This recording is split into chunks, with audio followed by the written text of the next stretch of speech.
Queridos, eu fui surpreendido com uma mensagem esta semana da liderança do Ministério A1, me trazendo essa incumbência de estar tendo a honra de estar pregando aqui nessa manhã. E poucas coisas na minha vida têm tirado o meu sono. E como já era depois de 11 horas que eu li essa mensagem, ela literalmente tirou meu sono. Eu disse: Senhor, agora está com o Senhor. E dentro de pouco mais de meia hora, 40 minutos orando, Ele me trouxe à mente: é isso que eu quero que você leve para a igreja. Eu disse: Senhor, agora eu sei que esse assunto, nós podemos abrir a Bíblia, que em vários lugares você vai encontrar um texto que relaciona a isto. Mas agora traz para mim o texto. E ele diz: então fala o seguinte, você vai lá e abre a Bíblia em Êxodo. Aí eu abri a Bíblia em Êxodo. E abri em Êxodo 13, 14, Êxodo 13, aliás, Êxodo 14. Eu até há uns 3, 4 minutos atrás eu estava extremamente emocionado. Agora estou controlando minha emoção. Tá bom? Não quero que isso atrapalhe o seu coração de ouvir aquilo que Deus tem para você nessa manhã. O meu intérprete é o Espírito Santo. Amém?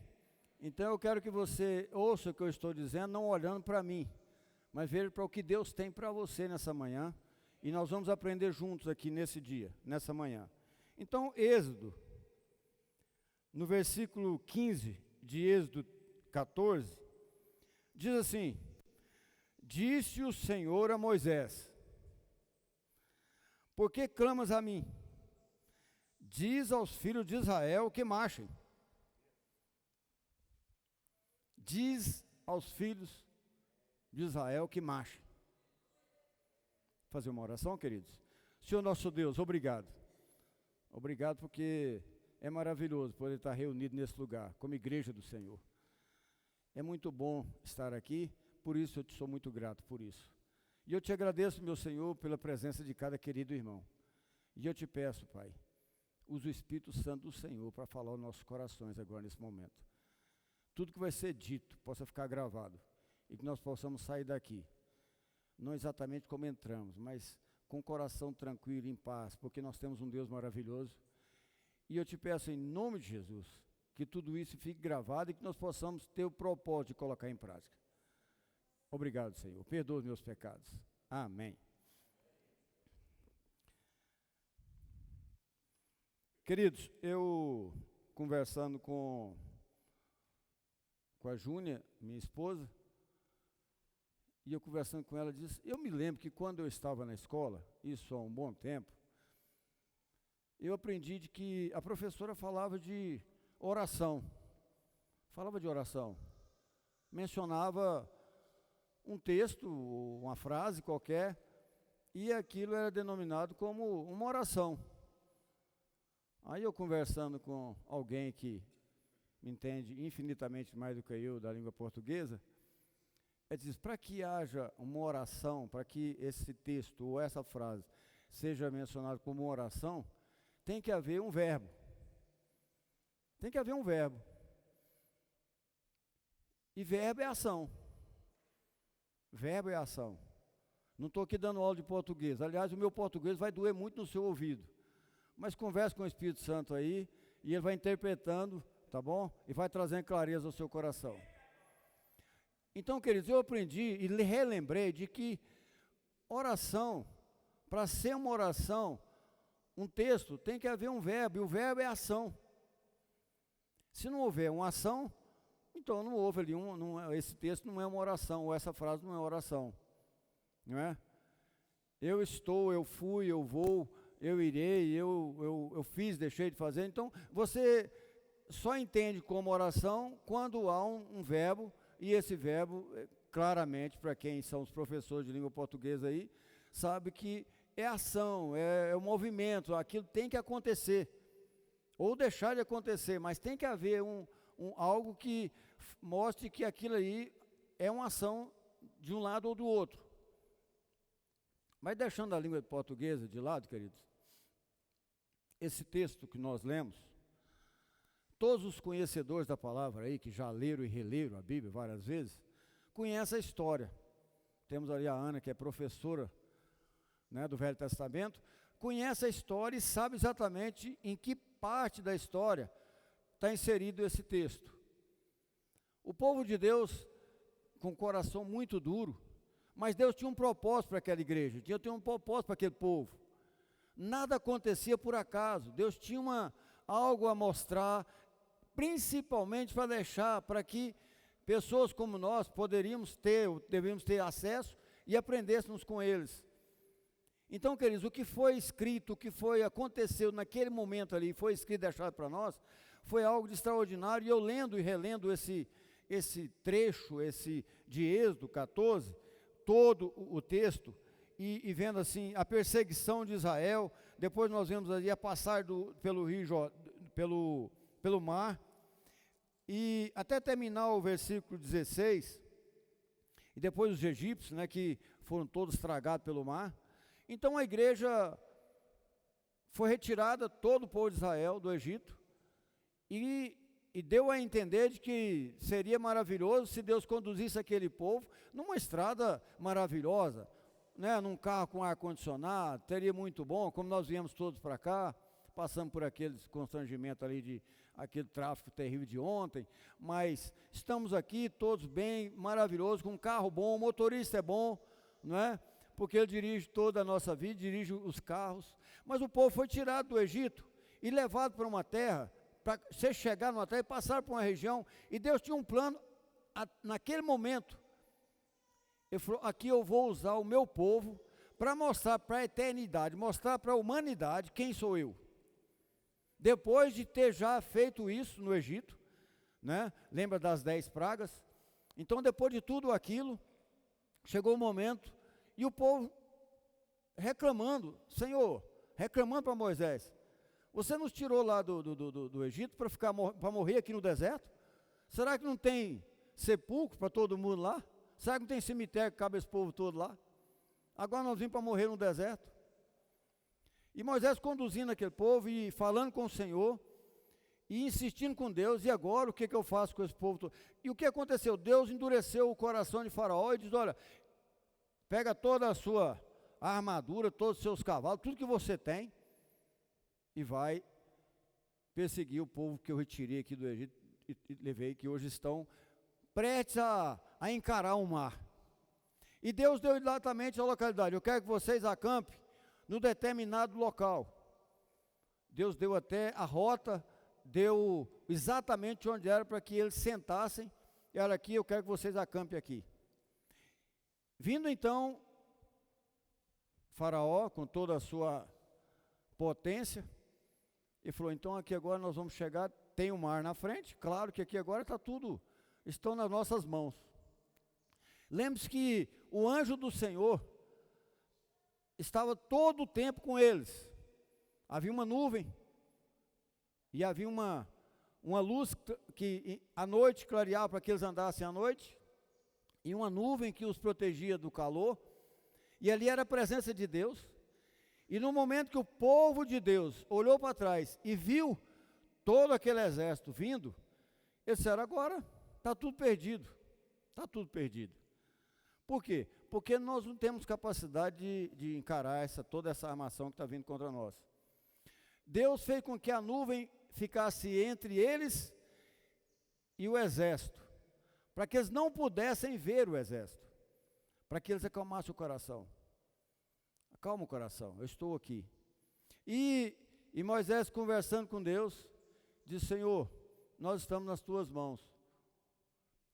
E naquele momento, querido, o povo de Deus, percebendo que era impressionante como eles não viam a presença de Deus, não sentiam a presença de Deus, porque em todo o tempo eles estavam duvidando daquilo, e no coração trazendo um medo, uma ansiedade, por o que estava acontecendo, ou prestes a vir a acontecer. Mas Moisés, falando com o Senhor, chegou num momento que Deus diz, para de lamentar, para de lamentar, é hora de marchar, é hora de caminhar. Sabe, querido, a gente vendo esse momento aqui, é fácil de entender. Por que é fácil de entender? Porque está escrito. Eu sei o que está aqui. Nós podemos ler, sabemos o começo, o meio e o fim da história. Então, para nós parece algo assim, simples, né? Simples de ver, poxa, esse povo não estava entendendo. Você entende porque está escrito aí, você tem a palavra de Deus nas mãos. Então, para nós, é muito fácil de entender e muitas vezes ficar julgando esse povo. Julgando aquele povo como um povo incrédulo, alguém que não confiava no Senhor. Não, queridos, eles tinham o mesmo sentimento que nós. E nós hoje, com todo o conhecimento, com tudo que já foi passado para nós, tudo que você já ouviu falar de Deus, do Espírito Santo, de Jesus, o que Ele fez por você na cruz, somos hoje infinitamente mais incrédulos do que esse povo todo. Lembre-se que até naquele momento, queridos, não havia em nenhum coração a manifestação clara do Espírito Santo.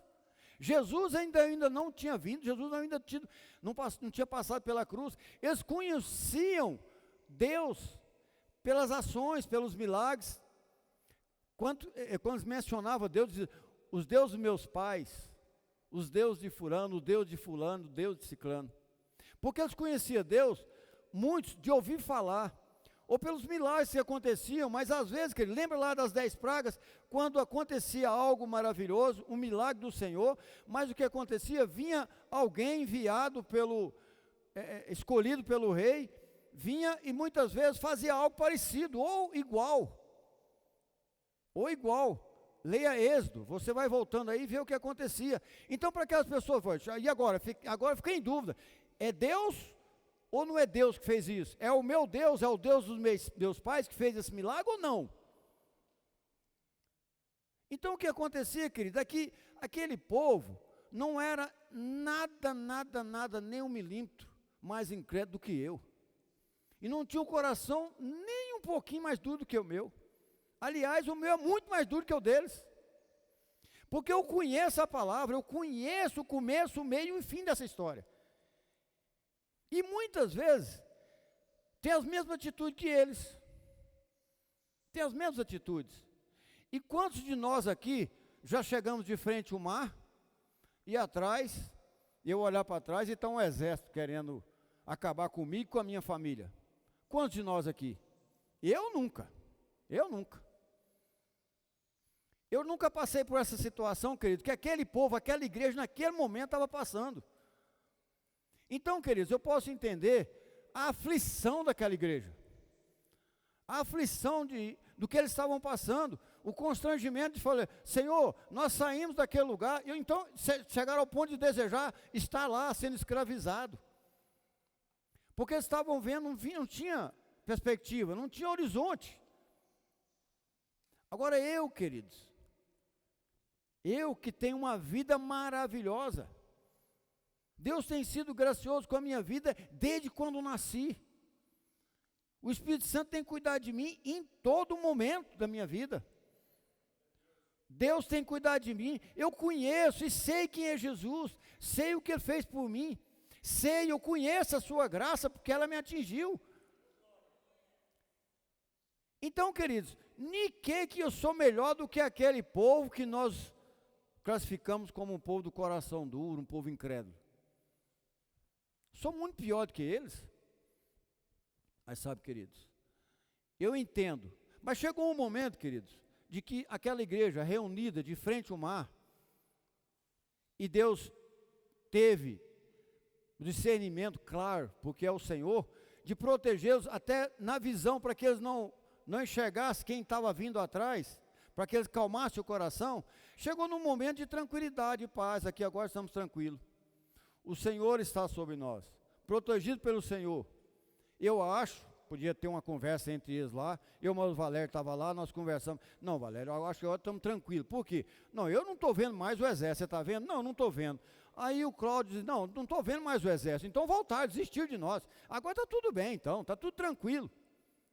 Porque Deus colocou uma nuvem entre eles e o exército, para acalmar o coração. E eles calmaram o coração.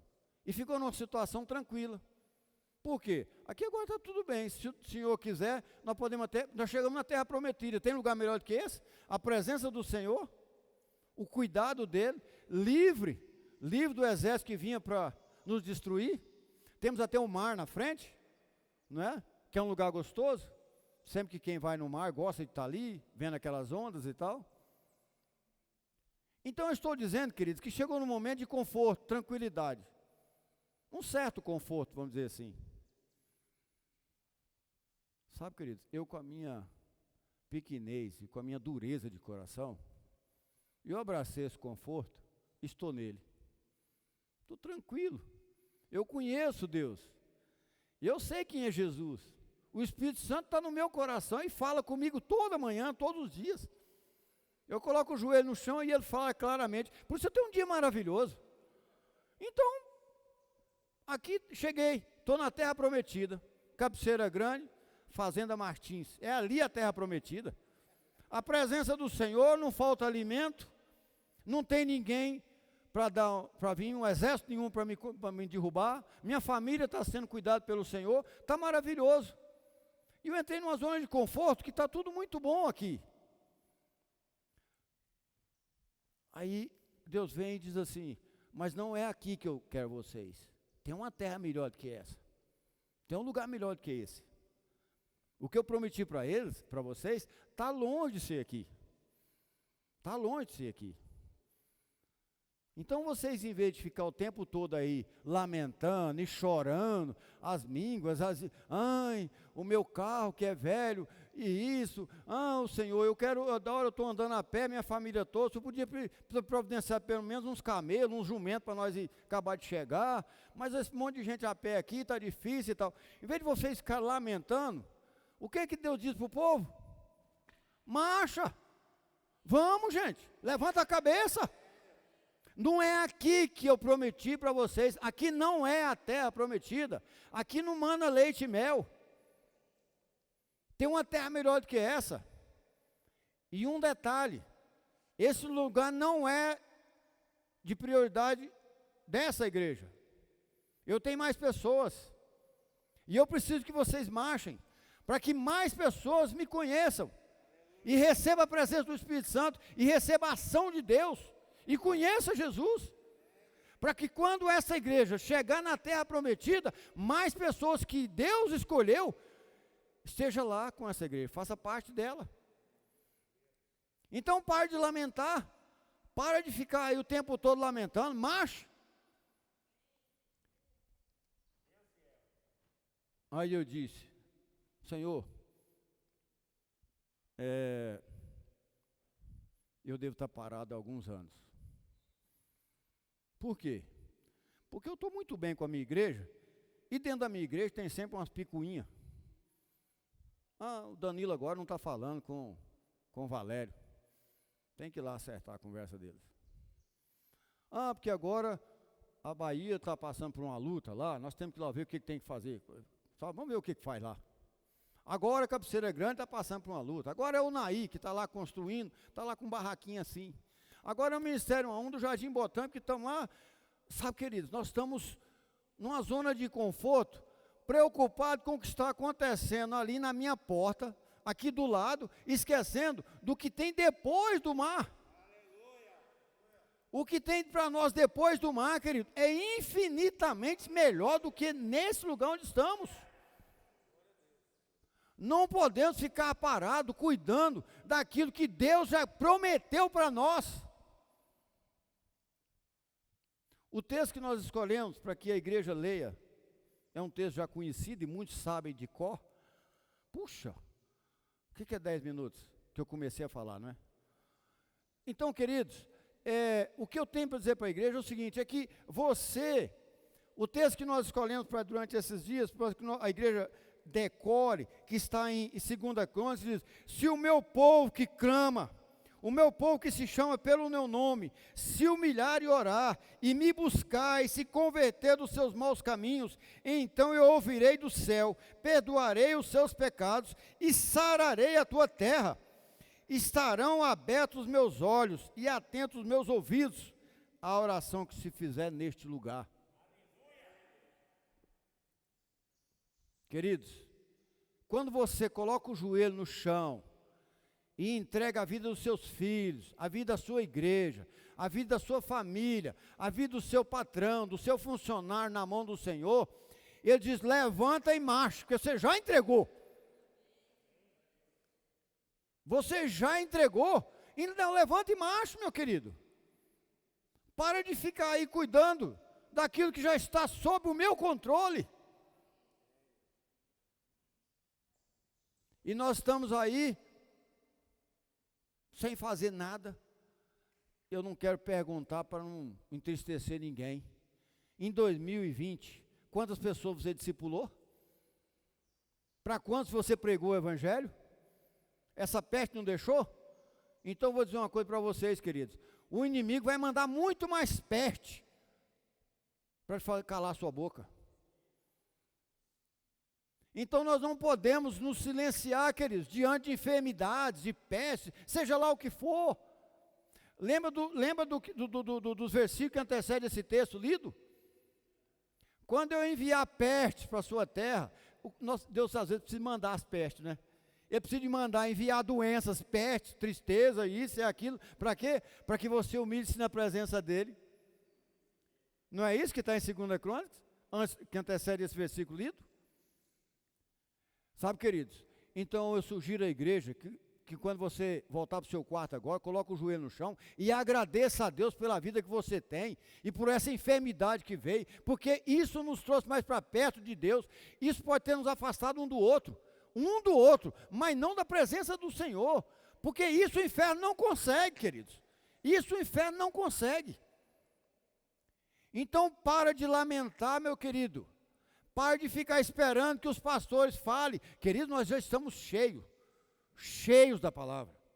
Cheios da palavra. Se você não está ainda, pega aqui o YouTube do Nilo. Pega aqui os sinais aí da internet. Tem pregações e pregações nos enchendo da palavra. Nós precisamos transbordar, queridos. Nós precisamos transbordar.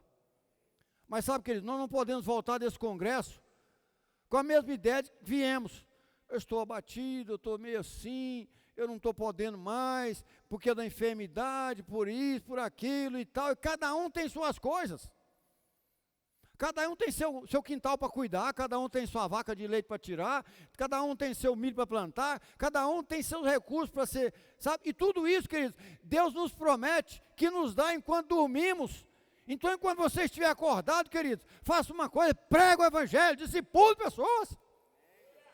Ministério A1 só vai crescer se você marchar. Se ficarmos sentados nessa vidinha, sabendo que tem uma vida maravilhosa, e que nós amamos pessoas, e que essas pessoas também fazem parte do corpo de Cristo, enquanto nós estivermos aqui nesse bem bom, queridos, preocupados com epidemia, com doença, com isso ou aquilo, não marchando, o inferno vai batendo palma. Está fazendo do jeitinho que eu queria. Está fazendo do jeitinho que eu queria. O pastor vai lá, traz uma palavra bonita, eles vão para casa. A mensagem hoje foi maravilhosa. Aí na segunda-feira de tarde você pergunta, qual foi a mensagem de domingo à noite? Não lembro direito, mas foi uma bênção. Sabe de uma coisa, queridos? É porque você está cheio, não está cabendo mais. Não está cabendo mais. Então não está mais fazendo muito, dando muito resultado, porque não está mais cabendo, você conhece a palavra. Qualquer texto que for lido aqui, se não 100% dessa igreja, conhece. Então, queridos, vamos obedecer a ordem do Senhor. Levante dessa zona de conforto e marche. Levante dessa zona de conforto. Quando você entrega a vida do seu filho, da sua família, da sua esposa, da sua igreja na mão do Senhor, creia. A palavra de Deus que fé sem obra é morta. E por grande medida, a nossa fé está morta. Porque está faltando obra. Está faltando marchar, caminhar. Não estamos tendo tempo para isso. Porque eu tenho que cuidar do irmão. Porque o irmão está chorando. Eu tenho que cuidar dessa ovelha, que essa ovelha quebrou a perna. Porque, sabe, queridos? Pare de agir como ovelha chorona. E haja como um soldado de Deus, soldado de Cristo, para divulgar o evangelho, para pregar o evangelho, para discipular pessoas, andar com ele. Dos nomes mencionados o ano passado, por volta de 150 jovens, por volta de 160 jovens ou adolescentes, que foi me entregue, eu não tenho notícia ainda se 10% ou um pouco mais do que isso, houve uma mudança na vida deles, mas houve. Tivemos hoje de manhã aqui, pessoas mencionando nomes de pessoas que recebeu de Deus essa graça, essa mudança. Então houve, e sabe, queridos, se nós passar mais um ano orando, pela mesma quantidade de jovens, e só mais um voltar para o Senhor, compensou, valeu a pena orar por eles. Mas nós precisamos de aprender, queridos, de que Deus está mandando a igreja marchar. E isso tem que entrar no seu coração, tem que entrar no meu coração. Não podemos, porque não estamos mais precisando de pastor nenhum pregar para nós. Nós temos que pregar para os incrédulos, para aqueles que não conhecem Jesus. Não sabem o que é uma vida maravilhosa na presença dEle. Ficar aqui nos enchendo é maravilhoso, muito bom. Mas nós viemos aqui, queridos, foi renovar as forças. Foi trazer do Senhor uma vida, um ânimo novo. Para que quando descemos esse morro, querido, nós vamos marchar, colocar em prática aquilo que nós já aprendemos, que sabemos. Amém, queridos? Amém. Amém. Eu não quero que ninguém levante a mão, não vou constranger a igreja, dizer, levante a mão quem está disposto a fazer isso. Mas eu quero que no seu coração você tome essa decisão. Eu não vou mais ficar parado. Eu vou marchar. Eu vou marchar. Amém, igreja? Queria falar mais uma hora. Isso é porque eu estava assim meio constrangido de vir aqui. Que maravilha. Me deram 30 segundos só, eu queria 1h30. Mas sabe, queridos, o que eu quero fechar com a igreja é que quando nós voltarmos daqui, queridos, coloque isso em prática. Coloque isso em prática. Sinceramente, queridos, se eu souber que a igreja cresceu, que a igreja caminhou, Deus pode me levar. Mas não dá para levar nesse momento que a igreja está parada. Nós estamos parados. Não é você que está, não. Eu estou parado. Ah, se Deus me levasse, me dando a última notícia, a igreja caminhou. A igreja caminhou. Passou o mar, não olhou para a dificuldade, não olhou para os barrancos de água, não olhou para aquilo, e caminhou e foi. É isso que eu tinha do Senhor para você, e foi isso que Ele colocou no meu coração. E eu busco no Senhor colocar isso em prática, e quero colocar cada vez mais isso em prática. Em nome de Jesus, para a honra e glória do nosso Senhor. Amém? Amém.